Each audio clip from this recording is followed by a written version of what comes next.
What's up, YouTube? It's your boy Solo reacting to a little mini documentary by Josh Brett. I fucking love his guy's video, and he's basically did an investigation on the documentary Supersize Me, and this documentary was about how a guy was eating nothing but fast food and so on and so on. It's a very interesting documentary, but he's claiming that the documentary lied. So we're gonna go ahead and take a look, see his side of things, and let's find out. All right.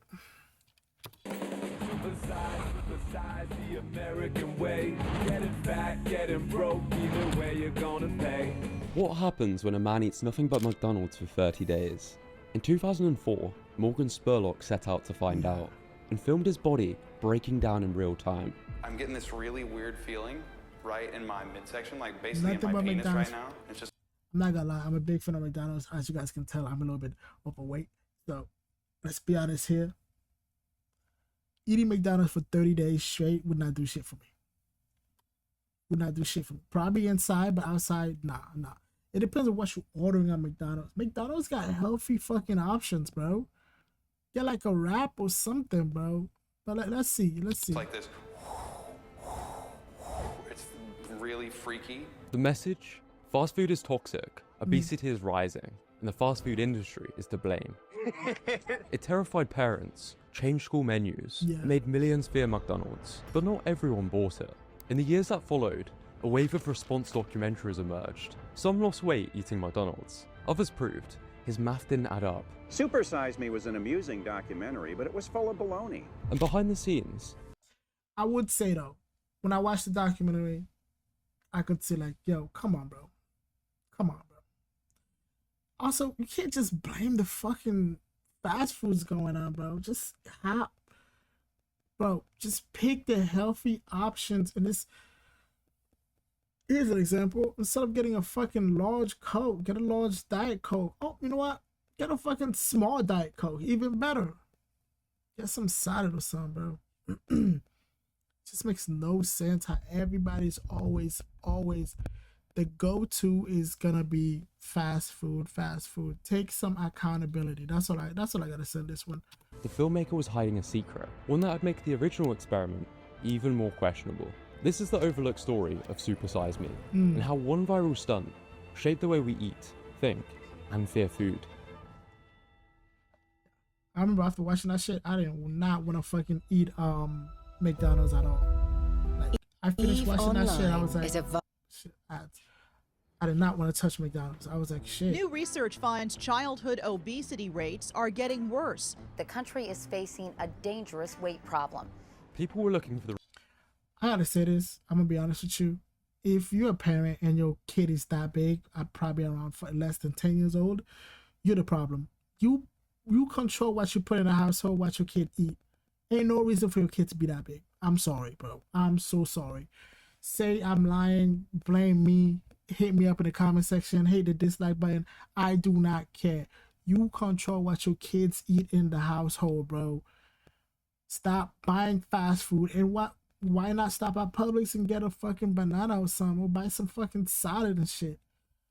Is it cheaper? Yes, but guess what? You gotta make some sacrifices for your child. You cannot have your child looking like a fucking balloon.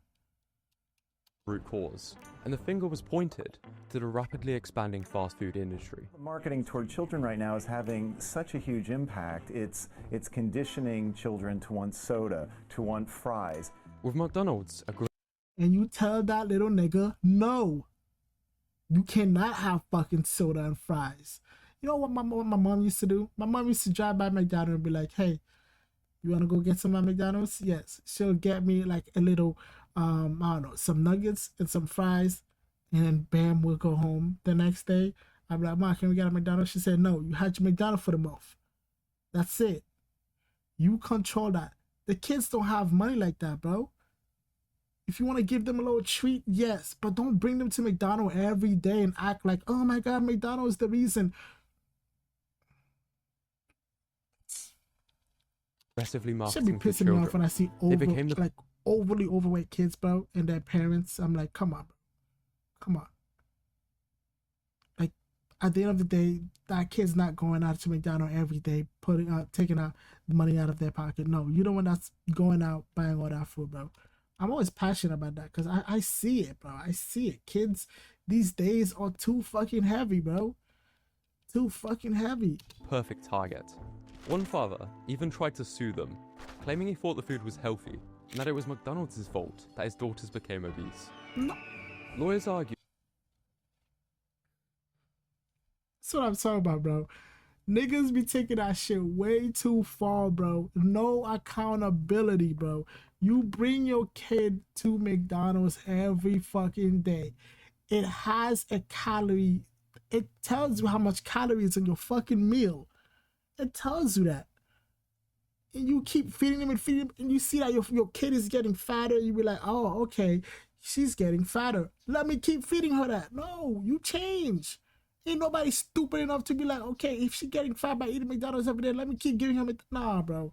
Nah, that's a bullshit lawsuit, bro. That if they could prove McDonald's intended people to eat their food for every meal, and that it was harmful, they might have a case. No. Watching it all unfold was Morgan Spurlock, a broke, unknown filmmaker, and he saw an opportunity. And I turned to my vegan girlfriend on the couch, and I told her, I said, I got a great idea for a movie. The big demon in America was obesity, was the obesity epidemic. Spurlock set out to take the fast food giants head on. The goal? To demonstrate the harmful effects fast food can have on the body. For 30 days, he ate only from McDonald's, 3 meals a day, trying each item at least once. If they offered to supersize, he had to say yes. So if the cashier said, you want that supersize? I'd say, yes, ma'am. Okay. Even the water he would drink had to be from McDonald's. Because I didn't want to have anything that could taint the experiment, you know. So. He stopped exercising and aimed to keep his steps below 5,000 a day to mimic the average American, investing $65,000 of his own money, hoping the film would be shocking enough to turn a profit. Every 8-year-old's dream It right did. now that I'm getting ready to fulfill. Spurlock was extensive with his medical checks. We're going to do a rectal exam. He was assessed by 4 different professionals who would monitor the experiment: a GP, a cardiologist, a gastroenterologist, and a nutritionist. Any alcohol use? Now, none. Everything seemed to be in check. Your kidney function, your liver function, they were all perfect. And just like that, the experiment began. You a healthy Day guy, you one do was that? full of Okay. enthusiasm, but things take a sharp turn after his first supersized meal. Quite a dramatic. Ain't nobody finished eating a McDonald's meal have that fucking reaction unless the beef was fucking put too much salt or fucking seasoning and that shit tasted terrible. No, ain't no way one McDonald's meal will have you feeling that full, nigga. Start. My body early on was saying, don't do it, man. After just 5 days, That's he's already bullshit. gained nearly 10 pounds. His nutritionist warned he was eating double what anyone would consider normal. But Spurlock pushes on through the penile issues, lethargy, and headaches, opting for massive portion sizes. Look at that. Look at that Coke. With obesity tied to serious health risks, he set out to prove the damage firsthand. The spotlight turned to how little that the public really understood about basic nutrition. What's a calorie? Oh, Jesus. That's a good question. Highlighting how kids are more likely to recognize Ronald McDonald than Jesus. By day 14, he develops signs of addiction to the food, and his nutritionist expresses concern over saturated fat and sodium levels. I think the saturated fats are starting to impede the blood flow to his penis. What? His What the diet is deficient in most micronutrients. Bro, when I was in college, bro, I ate McDonald's for a straight, like, more than a month because that was what I could afford. I never had that problem, bro. And I was active. So that makes no fucking sense, bro. I was eating McChicken. I was eating a fucking Big Mac, fries, soda. That shit never happened to me, bro. That's bullshit. Gotta be bullshit science. I'm sorry. When I saw that documentary, I was scared. But then after like a few months, I forgot about that documentary and I went back to my old ways. But eating that many McDonald's, bro, you telling me you can't get a boner? Nutrients. And his health Come on, bro. was suffering more than most I get doctors it. could comprehend. You definitely gonna get like some weight gain. It's definitely not gonna be healthy, you know. But like, keep in mind, you did stop working out as well. You know, you trying to eat that 24/7. You going for the unhealthy options. Ain't nobody should be eating McDonald's every fucking day. If you want to stop and eat McDonald's once a week, you know, that's the least. I mean, that's the most I would advise you. Once a week. I probably eat McDonald's like once a month when I fucking remember when I'm driving, and I'm just like, why not stop then? Ever since I graduated college, I'm not fucking stopping at McDonald's and eating it every fucking day. This makes no sense. If we were doing this to the liver with alcohol, that could theoretically wipe out the liver. I've never heard of anybody doing this to the liver with a high-fat diet. By the third week, things take a bleak turn. Trying to get my breath back, and I want to finish, but don't want anything real bad to happen either. That idiot wasn't me, but don't worry, he didn't die.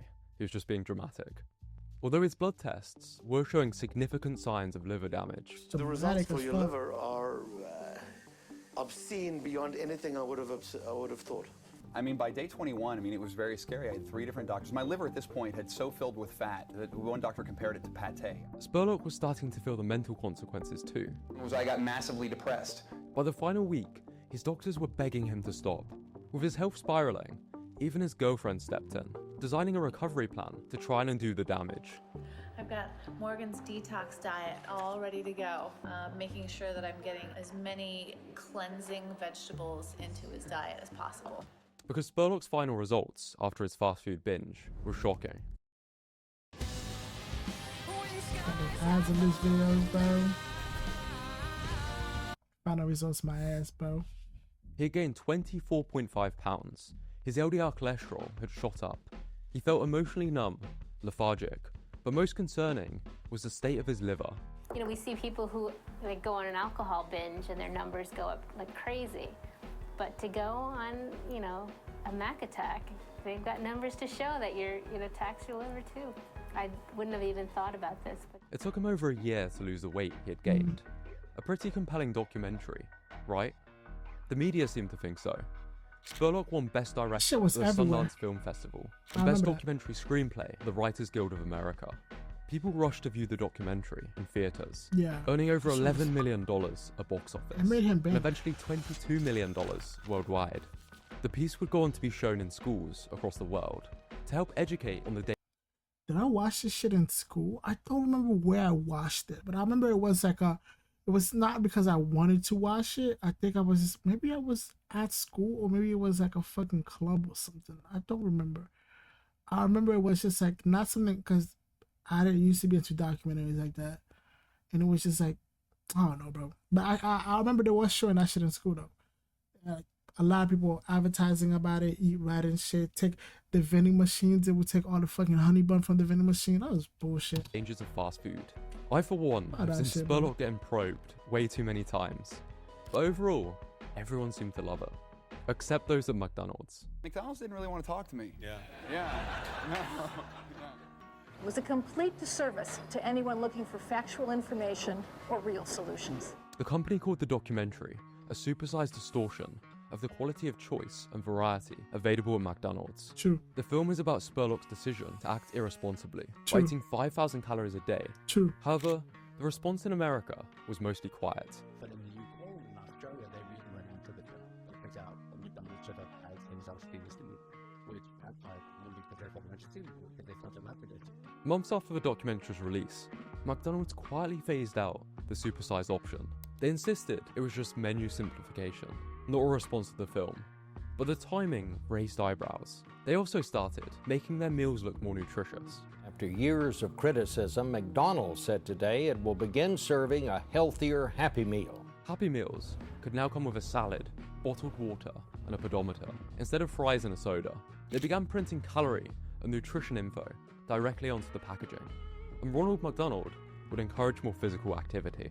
It had nothing to do with the fact that they made an announcement about their stock after the film opened, that it dropped 75%. But it wasn't just McDonald's the documentary seemed to annoy. Some saw Spurlock's experiment as sensational and advocated for more personal responsibility.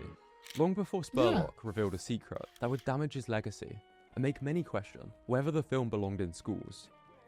I'm saying this like right now, but that shit had very little accountability there. Like I said, bro, if you eating McDonald's every 3 times a day, do not be surprised that you are that unhealthy. McDonald's was not meant for you to be eating that shit all the time. Would McDonald's be happy if you're doing that? Hell yeah, they making money. That's how it's a business. But you shouldn't be doing that shit, bro. You shouldn't. And don't be surprised if, you eat that shit nonstop and just keep ignoring the healthy menus. What the fuck's gonna happen? You're gonna end up like that. Of questionable response documentaries had already started pushing back. Yes, I'm the person who ate at McDonald's for 30 days and lost weight. Me and Mickey D documented So-So Whaley eating McDonald's for 30 days. Like Spurlock, but she ate within a calorie range to fit her needs, chose smaller portions and walked regularly. She lost 10 pounds and improved her cholesterol, advocating for personal responsibility and better diet choices, over demonizing fast food. 5,000 calories per day of pretty much anything is going to make you fat and screw up your health. Isn't it also possible to live on fast food and actually lose weight? 5 years later, Tom Norton released Fathead, a more direct response to Supersize Me, where he demonstrated he could eat under 2,000 calories of McDonald's a day and still lose weight. He called out Spurlock for his calorie and fat counts not adding up, and in response to Spurlock's refusal to publish his food logs, he listed every item in the experiment they consumed over the 30 days, suggesting that fast food was not the issue, but Spurlock's lack of moderation. To really drive the sentiment home, a high school science teacher decided to attempt something more extreme. We are going to test the hypothesis. Is it possible for a person to eat nothing but breakfast, lunch, and dinner at McDonald's for 90 straight days to become healthy? He ended up losing 60 pounds. I like to tell people that it's not the venue, but it's the menu. McDonald's liked the message, so they publicly signed him as a media ambassador. This would see him traveling to schools to spread the message.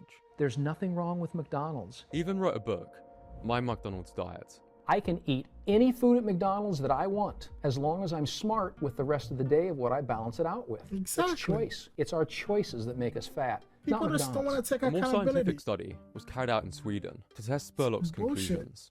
Dr. Friedrich Nystrom had medical students eat around 6,000 calories a day from fast food for 4 weeks while limiting exercise. Participants gained weight and showed mild liver stress, but their mood and cholesterol stayed stable. The researchers concluded that while fast food overeating has consequences, the dramatic effects in Supersize Me may have been exaggerated or It was influenced by other exaggerated, factors bro. that Spurlock was perhaps hiding. It's almost a trend at this point. Bro, it was exaggerated. Telling me you can't get it up because you ate too many McDonald's is the most fucking backwater excuse you could use as a reason why you shouldn't be eating McDonald's. You gotta check there's some other shit going on with you, but it's not the fucking McDonald's, bro. It's not.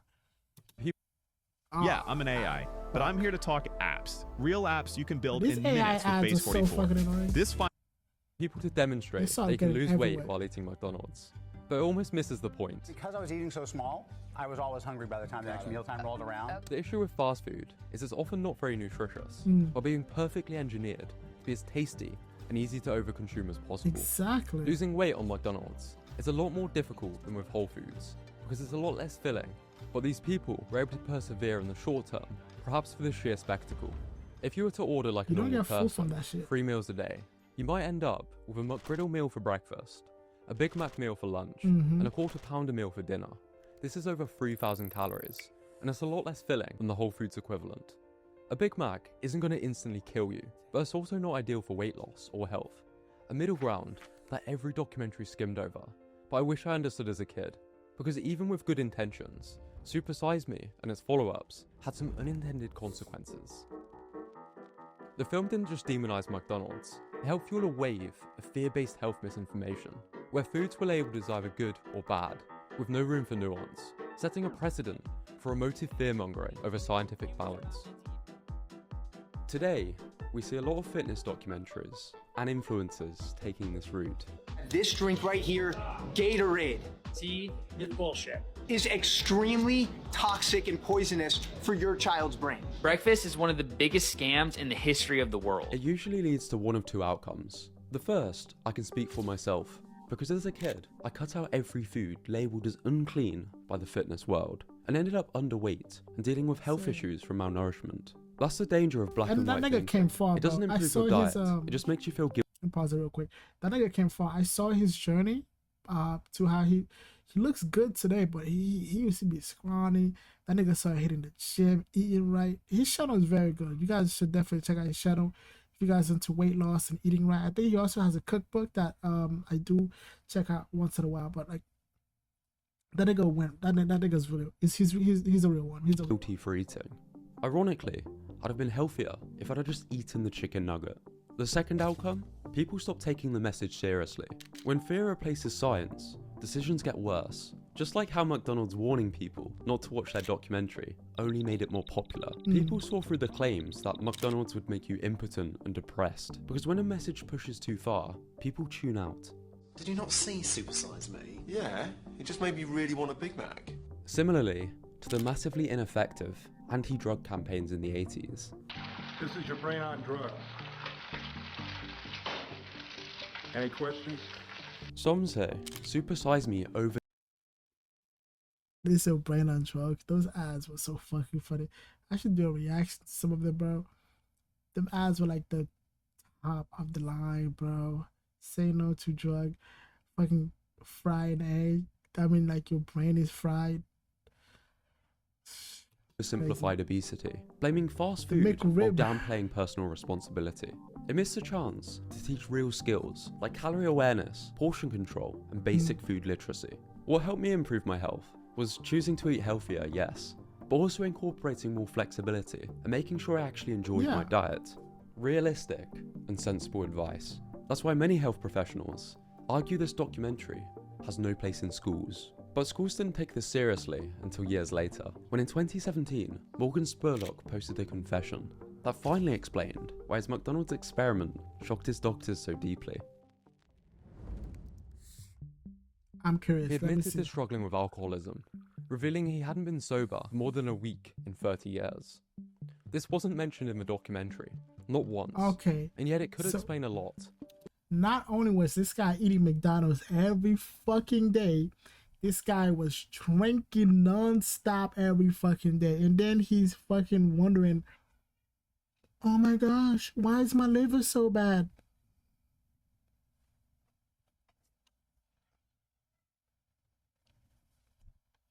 Fucking, bro. The liver damage that shocked his doctors, the mood swings, the fatigue, even the issues downstairs. As one commenter said, it was really brave of him to prove to us that eating 6 years of McDonald's while being an alcoholic was detrimental to your health. Yeah, I mean, that could give you erectile dysfunction. If you fucking drinking non-stop every fucking day, you never sober, and then you acting like it was the McDonald's, like, nah, bro. See what I'm saying? That big, deliberate omission matters. If this was a YouTube video framed as entertainment, maybe it wouldn't have been as bad. But it wasn't. It was presented as science, it was shown in classrooms, and it helped create a generation of black and white thinking around food, where meals were either clean or toxic. Supersize Me was an Oscar-nominated, entertaining film that started global conversations about fast food, health, and corporate power. Spurlock was an entertaining storyteller who left a I mean, was it necessary? I would say it did some good, but it did some bad. Let's be honest. It was too unrealistic. That's what I was saying. It was too unrealistic, guys. Just how it is. But like, it did do some good. It did do some good, but it did mostly bad, I would say. And it was just fake. It was fake. I was too young to realize it, but as I grew up, I've never eaten McDonald's and realized, holy shit, I can't get hard. It's so fake. So fake. lasting impact. But by prioritizing shock over substance and deliberately leaving out crucial details, the film crossed the line from documentary to distortion. I've made videos where I've slipped up too, which is why reflection matters. Because Supersize Me didn't just expose the fast food industry, it exposed how easily documentaries can lie.